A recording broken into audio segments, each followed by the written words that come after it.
Some of you may remember how it was that 8 years ago now, in 2017, Emily and I lost a friend to cancer.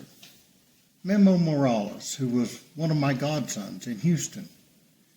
He had been among the 120 some odd young people who God delivered to the doorstep of the church and to the hearth of our home in 1994.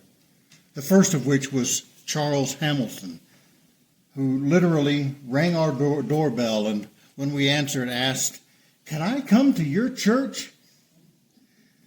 And we said, "Well, yes, of course, and thank you for asking." And over the course of the next couple of years, Charles brought others who brought others who brought others, and one of those was Memo, who I baptized sometime, I think, in 1996. Well, time passed, as it does, and those kids all grew up, as kids do, and they moved away. As did Emily and I. We moved away from Houston in 2003 to pursue other things, to finish our formal education. Emily to earn her master's degrees in accounting, and me to earn my master's and PhD in biblical studies, which led us here in 2008, and we've been here ever since. Meanwhile, Memo finished his education, traveled, met some people, and found himself in a career position in the petroleum industry. He got married to a Christian woman. They had 2 sons together, and they were raising them in the faith and living their lives as a Christian family. Then in 2017, Memo fell suddenly ill, and he was diagnosed with peritoneal cancer, which is cancer of the fluid in the abdomen that surrounds all of your vital organs, which cancer, once it begins to eat away at those organs, metastasizes very quickly. And at that point, the mortality rate is extremely high, and the survival rate is extremely low. And by the time he was diagnosed, he was already there. His stomach was half gone, and the cancer was aggressively chipping away at the other organs. And that's when he called me and asked me to pray for him. I immediately booked a flight and flew to Houston to see him. The day that I arrived, though the prognosis was very dim, treatment was still possible. It would have been extremely aggressive and extremely painful. And it would have required a highly specialized procedure that only a very small number of surgeons in the world were able to perform.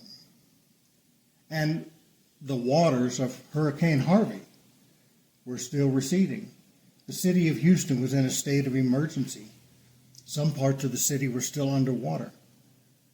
Bees were swarming. Lost dogs were beginning to run in packs. Looting was rampant. Random gunfire was frequent. The Texas National Guard was patrolling the streets. Phone lines were down. Power lines were down. Alligators were on the prowl, crawling unexpectedly out of the sewers. The sound of sirens and car alarms were a constant presence. Vultures were circling overhead everywhere you went, and the tap water was undrinkable. MD Anderson, the hospital where Memo was being treated, had power, but had been on backup generators until the day before I arrived. Cell service was spotty, and the surgeons needed to save Memo's life simply could not be reached. Memo's home had been destroyed in the floods, and his wife and kids were staying with relatives. And Memo was afraid. Afraid for himself, afraid for his wife, afraid for his children. And he was in a great deal of pain. And he wanted to get well. He wanted for his life to be spared. And not just spared, but restored. He wanted his health back. He wanted his future back. He wanted a second bite at the apple. And in order to get that bite, he was prepared to give God anything the Lord required of him. And in his cries for help, he made promises. Lord, restore my life, and I will spend the rest of my life telling the story. Give me back my health, and I will dedicate all my days to glorifying you. And he meant it. He wasn't lying. He wasn't being insincere. Memo didn't have an insincere bone in his body. He meant what he said, and he said what he meant. And every time he said that, it kind of made me cringe. Because there was something about the transaction that he was proffering that felt misbegotten, ill-conceived, off-target in some kind of way. Now, just to be clear, I don't fault him for that. He wasn't doing anything wrong. There was no malice in his request, no guile. He was in distress. He was sick and in pain and anxious as he grasped after the impending losses he could see on the horizon for himself and for his family. I mean, I realize that in Matthew 5:33 through 37, Jesus admonishes us against making such vows, saying, again, you've heard that it was said to the people long ago, do not break your oath, but fulfill to the Lord the vows you have made. But I tell you, do not swear an oath at all, either by heaven, for it is God's throne, or by earth, for it is his footstool, or by Jerusalem, for it is the city of the great king. And do not swear by your head, for you cannot make even one hair white or black. All you need to say is simply yes or no. Anything beyond this comes from the evil one. But that wasn't what was bothering me about Memo's situation. No, I mean, first, whatever vow he made to the Lord, I felt confident he would keep. And second, even if he made a foolish vow and couldn't keep it, then even under the old covenant, even under the law, according to Leviticus 27, 1 through 7, any such vow could be satisfied by the payment of a redemption price. Now the Lord spoke to Moses, saying, speak to the children of Israel and say to them, when a man consecrate by a vow certain persons to the Lord, the redemption price is to be as follows. That's the problem with all the stupid sermons I've heard in regard to Jephthah and him dedicating his daughter to the Lord. Because first, sure, the vow of Jephthah could be construed as a promise to sacrifice his daughter to the Lord, though that was clearly not his intention. And dedication to the Lord could just as easily be interpreted as dedicated to the service of the Lord, like Samuel was. But second, and more importantly, if his words by the letter of the law had required him to sacrifice his daughter to the Lord, then his vow should have been considered illegal and unenforceable by the priest, null and void. Any priest worth his salt should have turned Jephthah away if he ever showed up at the entrance to the tabernacle with the intent of sacrificing his daughter. Because the law of Moses expressly forbids child sacrifice in Deuteronomy 12:31.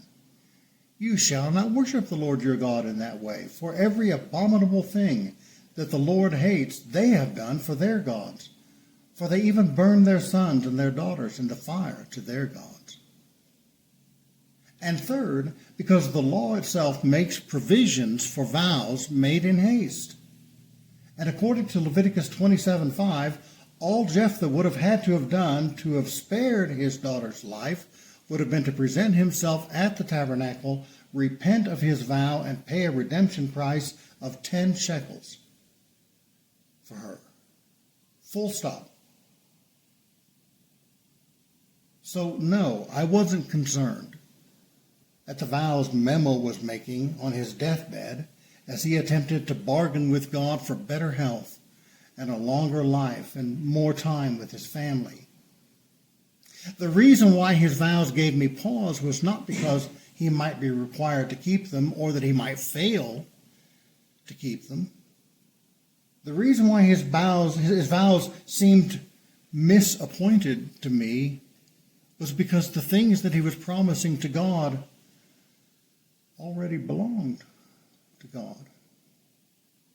I was there when Memo gave his life to the Lord. I baptized him. I took his confession. I vouched for the pledge he made to the Lord that day by sealing them with grace, the promise of the Holy Spirit by way of prayer and the laying on of hands, and baptism by immersion in water. And I know that by word, by deed, and by consecrated transaction, his life already belonged to the Lord. As Paul tells us in 1 Corinthians 3:23, you belong to Christ, and Christ belongs to God. And again in Romans 14:8, if we live for the Lord, and if we die for the Lord. So whether we live or die, we belong to the Lord. And as such, he had little more to offer, little more to give than what he had already given. As we read in Micah 6:8, he has told you, O man, what is good. And what does the Lord require of you? But to do justice, and to love kindness, and to walk humbly with your God. And again in Ecclesiastes 12:13, when all has been heard, the conclusion of the matter is this: fear God and keep his commandments, for this is the whole duty of man. And with all this in mind, I think the reason why Memo's prayer seemed out of sync to me is not because he was making promises to God, but because what he was promising already belonged to God. Isaiah 43:5-7, fear not, for I am with thee. I will bring thy seed from the east and gather thee from the west. I will say to the north, give them up, and to the south, do not hold them back. Bring my sons from afar, and my daughters from the ends of the earth, even everyone who is called by my name, for I have created them for my glory. For this I have formed him, for this I have made him.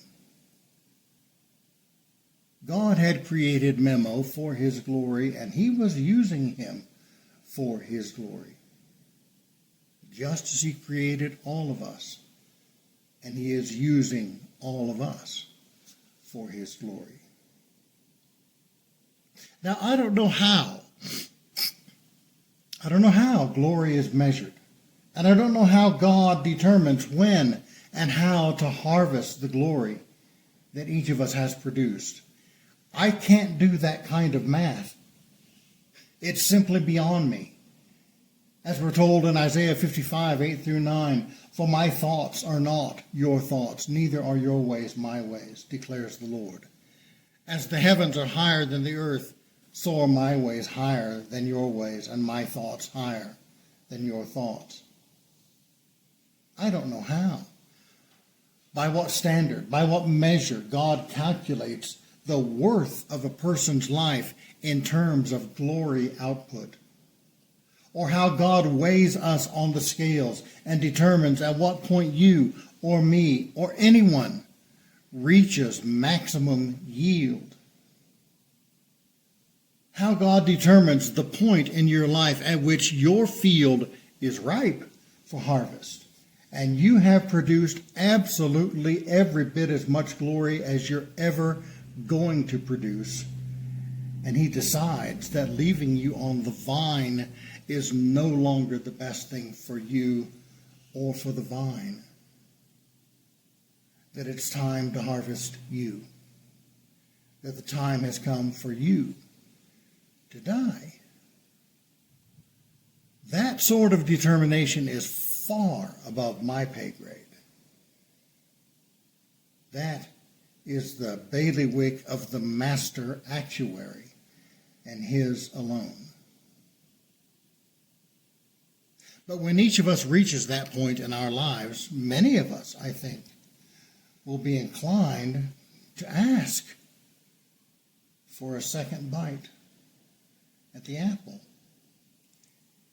And some will get it, and some won't. And God only knows why.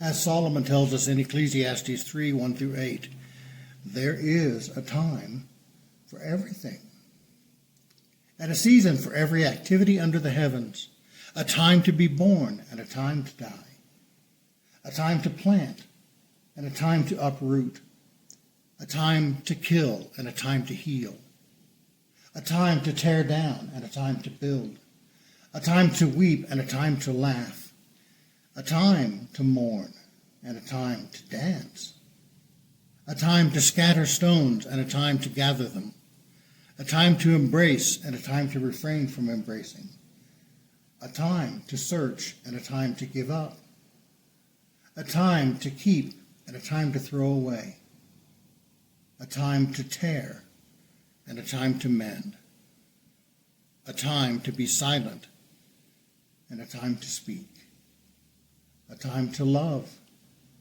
and a time to hate, a time for war and a time for peace. And again, in Ecclesiastes 9, 11 through 12, I have seen something else under the sun. The race is not to the swift, nor the battle to the strong, nor does food come to the wise, or wealth to the brilliant, or favor to the learned, but time and happenstance befall them all. Moreover, no one knows when their hour will come. As fish are caught in a cruel net, or birds are taken up in a snare, so people are trapped by evil times that fall unexpectedly upon them. But these things are not random. God knows what time it is. He knows when it's time to live and when it's time to die. And the race may not be to the swift, nor the battle to the strong, but God is the arbiter of all these things, and we trust that he is just as he superintends both life and death. We trust that he is just as he determines who it is who gets a second bite at the apple and who doesn't. That's why Isaiah is able to say what he says in Isaiah 57, 1 through 2. The righteous perish, and no one takes it to heart. The devout are taken away, and no one understands that the righteous are taken away to be spared from evil. Those who walk uprightly enter into peace. They find rest as they lie in death.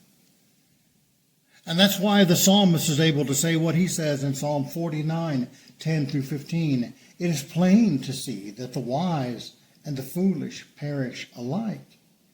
Even the feeble-minded die, and all alike leave their fortunes to others.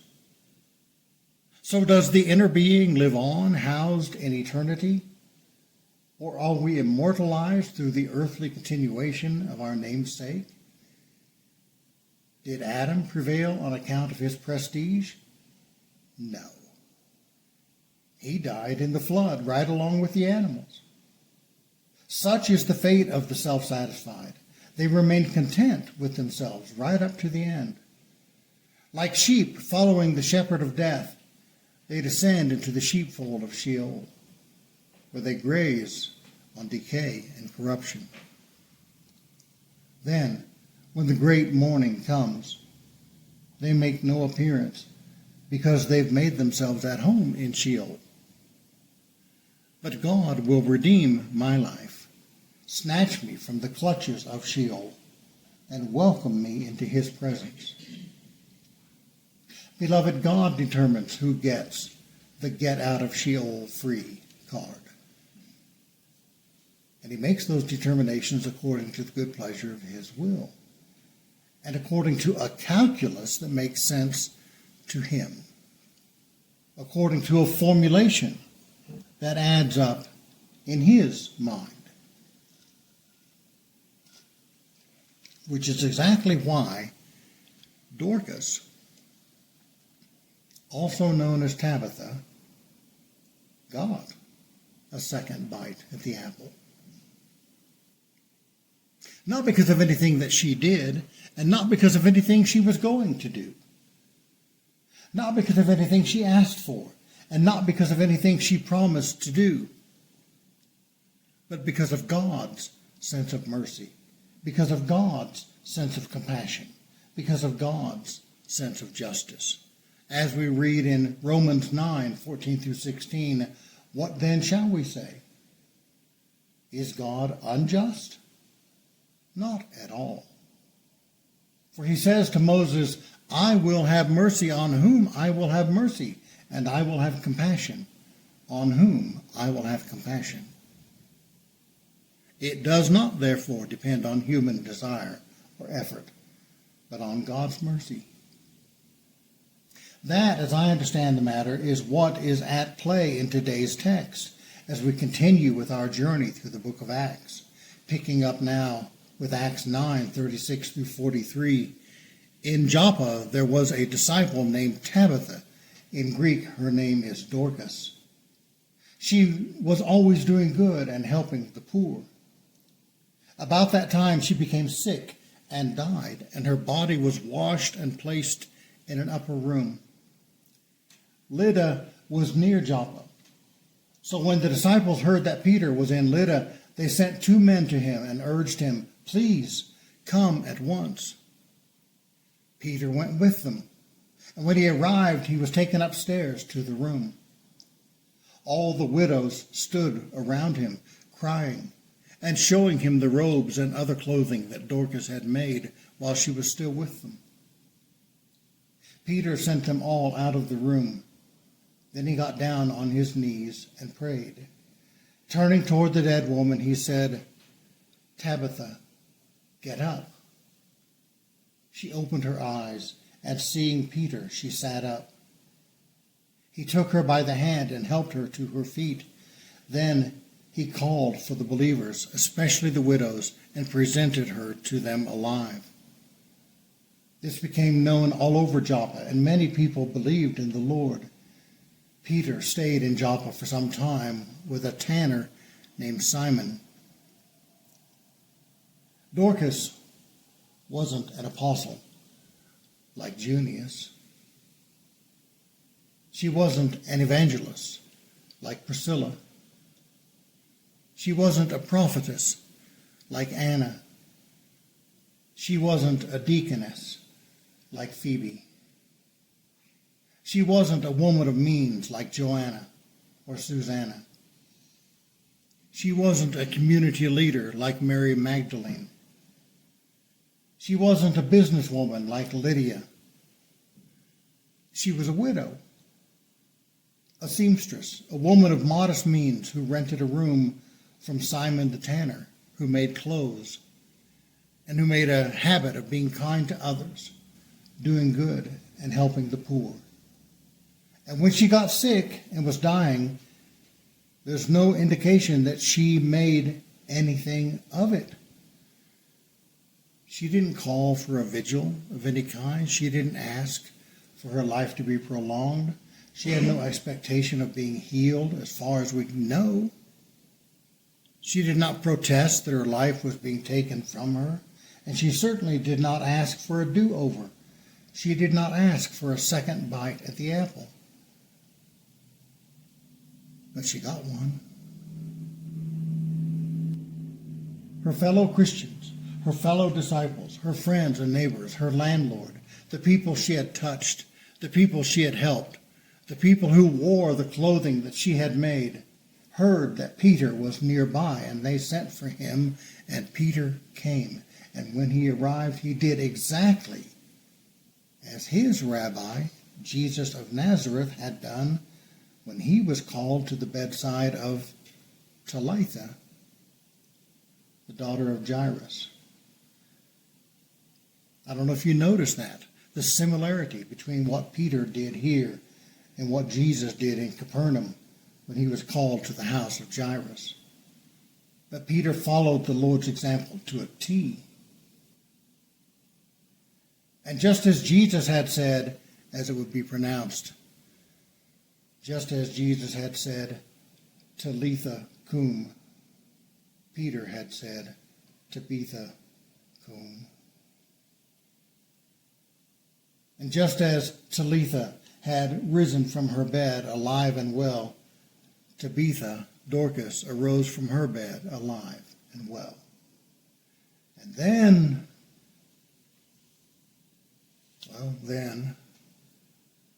nothing. I mean, God was glorified by this event. God was glorified by the raising of Dorcas by Peter. The glory generated for God the Father in the name of God the Son was proffered by Peter and was surely credited to his account. Dorcas was the object of this wonder, not the worker of it. Just like Celadonius, the man born blind, who we encounter in John 9. In his testimony, he said, "All I know is that I was blind, and now I can see." Well, we have no recorded testimony from Dorcas, but if we did, it would surely be similar. All I know is I was dead, and now I'm alive. Now, there might be more to her story than that. She might have had a testimony to give, like the people who die and come back nowadays. A story where she sees a light, or hears a voice, or sees a tunnel, or is greeted by a loved one, or sees Jesus, or sees paradise, and then is called back to earth, called back in her spirit to re-inhabit her body. But there's no record of it. No, according to tradition, according to church history, her life after she was raised from the dead was pretty much like her life had been before she died. She continued to live in Joppa. She continued to rent a room from Simon the tanner. She continued making clothes for people. She continued to be kind and to do good deeds and to help the poor for a few more years till she died again. And to this day, you can go to Joppa and find the house of Simon the tanner and see the quarters of Dorcas. You can see where she lived, where she died, and where she lived again. You can see the upper room where she was laid, where Peter raised her from the dead, and you can go and see where she was buried the second time she died. And that's kind of it. Not that that's nothing, it isn't. Dorcas had a life well lived. And when she was given a second bite at the apple, she lived her second life well. But there was no pilgrimage. There was no mission, no quest, no side quest. There were no feats of daring do. No dragons to slay, no treasure to find, no secrets to decode, no messages to deliver. There were clothes to make, kindnesses to be given, people to help. And that, quite apparently, was exactly what was expected of her by Peter and by the Lord. And I find that actually kind of remarkable and informative. I mean, in all of redemptive history, in all of the pages of Scripture, apart from Jesus himself, there were only 9 people who were ever raised from the dead. Now, just to be clear, what happened to those 9 is not what happened to Jesus when he was resurrected. Jesus was raised fully glorified. Glorified in body, glorified in spirit, never to die again. Everyone else who was raised was restored to mortal life, with refreshed bodies, but not glorified bodies. And they would all die a mortal death again. But the point is, there were 9 such people. The son of the widow of Zarephath, Sidonia, the son of the Shunammite woman, the man whose body was tossed into Elisha's tomb, who came back to life when his body touched the bones of Elisha, the daughter of Jairus, the son of the widow of Nain, Lazarus of Bethany, the saints of Jerusalem who were awakened from death when Jesus died and came out of their tombs when he rose again, whom I'm actually counting as one collective person. None of them are named. Eutychus, the young man who fell asleep during Paul's sermon and fell to his death out a third-story window. And Dorcas. And that's it. And none of them ever asked to be given a second bite at the apple. None of them ever made any promises about what they would do with their bonus time if their lives were restored. And most of them lived quiet, uneventful, unremarkable lives after they were raised from the dead. Now, there may be a couple of exceptions to that. According to Jewish tradition, according to Midrash, the son of the Shunammite woman was actually the prophet Jonah. So there's another chapter to his life that we know about. And he was kind of a lousy person, but he was a good prophet. He delivered his message faithfully, and the people responded.